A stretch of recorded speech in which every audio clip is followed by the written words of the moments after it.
responsabilidade não só pessoal de estar aqui a fazer uma introdução de uma grande responsabilidade cívica, mas ao mesmo tempo a oportunidade de nos auxiliar, a nós, ao Centro de Investigação da Universidade de Lusófona, no que diz respeito às ciências das religiões, a fazer sair cadernos, o último caderno de Ciência das Religiões, que aborda exatamente esta questão, o prefácio do Dr. Oliveira Martins, e o tema é a globalização e a ciência das religiões.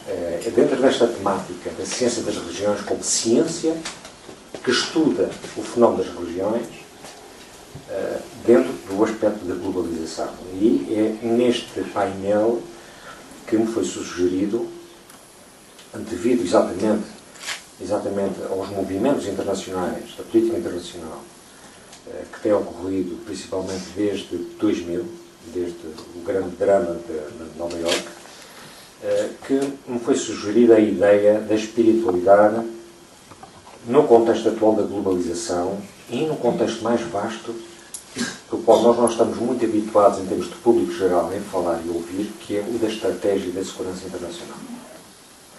A religião tem-se demonstrado, em termos populares, em termos vulgares, cada vez mais como um tema diário de reflexão a nível das nossas comunidades, a nível da nossa sociedade, e, portanto, a religião, tal como André Malraux tinha previsto, na altura em que era Ministro da Cultura da França, que num século a seguir, quer dizer, neste século, a religião iria ter uma importância extraordinária. Na altura, estas afirmações de André Malraux não foram entendidas na sua plenitude, mas hoje faz todo o sentido. A visão de um grande filósofo, um grande pensador, como ele, viram mais longe, viram que, de facto, a religião, no seu todo, iria ter um papel preponderante neste século. E é com este estímulo que me foi sugerido, portanto, uma ideia de discutir a espiritualidade, ou o que deve ser a espiritualidade, ou o que deveria ser, numa sociedade laica. A espiritualidade, por uma questão de cultura, da cultura humana, habituou-nos a observar a mesma espiritualidade ligada a grupos religiosos, a determinadas tendências de fé, muito específicas quanto à cultura, catolicismo, budismo, hinduísmo, mas devido a esse contínuo histórico de prática de fé, ou de fés, a espiritualidade ficou como que tingida pela tinta da cultura, pela tinta dos povos, pela tinta da língua, porque cada cultura tem sua língua específica, e os livros da revelação são escritos na língua dessa cultura. Isso permitiu ao homem começar a perder aquilo que eu considero perder a noção original da sua espiritualidade. E o que é que eu considero como espiritualidade genuína? Eu passei a designar este princípio como espiritualidade laica. Foi um tema de conversa entre mim e o Dr. Oliveira Martins. O que é isso de espiritualidade laica? Há uma coisa que tenha a ver com o mundo republicano, com o pensamento republicano? Não, não tem a ver com isso.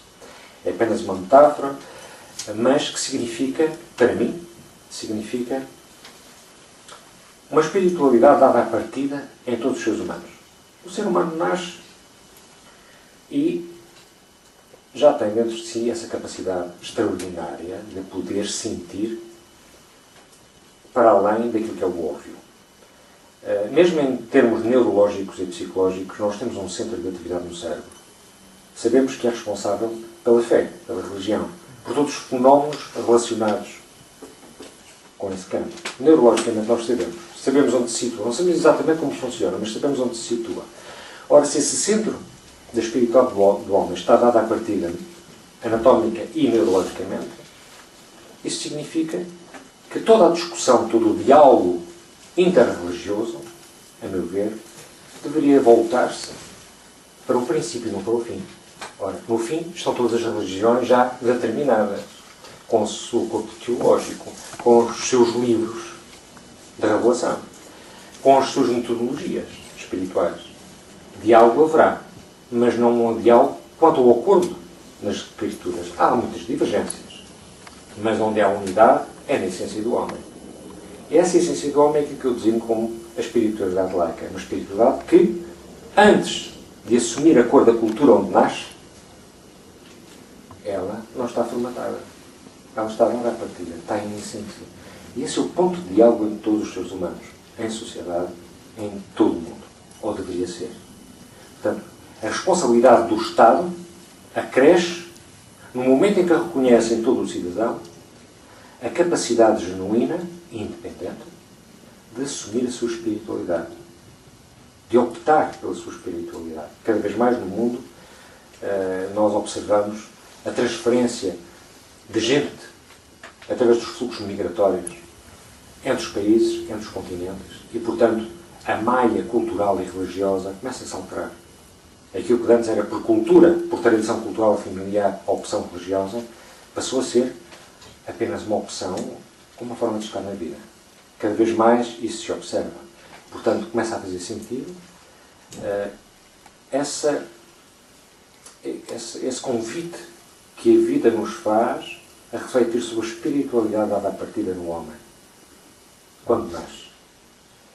E que educação dá, e que modelos, e que instrumentos dá ao ser humano e ao cidadão para optar, da melhor forma, como utilizar de forma inteligente enquanto cidadão a sua espiritualidade. Portanto, ao designar a espiritualidade laica, quero eu dizer que é uma espiritualidade que está destacada de todo tipo de carga ideológica e teológica, de todos os indivíduos, quer os indivíduos jovens, quer os indivíduos que não fizeram ainda uma opção, mas cabe ao Estado, como Estado laico, na sua prática laicizante, dar esses instrumentos ao cidadão. E para dar os instrumentos ao cidadão, há que criar infraestruturas de diálogo entre as religiões, sem dúvida nenhuma, mas também estruturas a nível académico, para que o cidadão, em plena consciência e em liberdade de escolha, possa optar com o caminho que quer para si. É um desafio para todos nós, mas também é um desafio para todos aqueles que são crentes. É claro está que, quando olhamos o momento da implantação da República, percebemos que a luta do movimento republicano contra o clericalismo não foi uma luta contra a espiritualidade. Há que entender que a implantação da República e das repúblicas em todo o sistema europeu não foi uma luta contra a espiritualidade, mas sim contra um outro sistema religioso. E, portanto, daí que a espiritualidade laica nos remeta exatamente para esse ponto de partida do ser humano, do diálogo entre todos os grupos e todas as comunidades no seio da sociedade.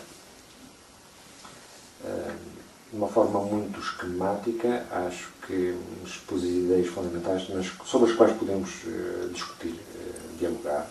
Espero que tenhamos um intercâmbio sobre esta apresentação muito esquemática.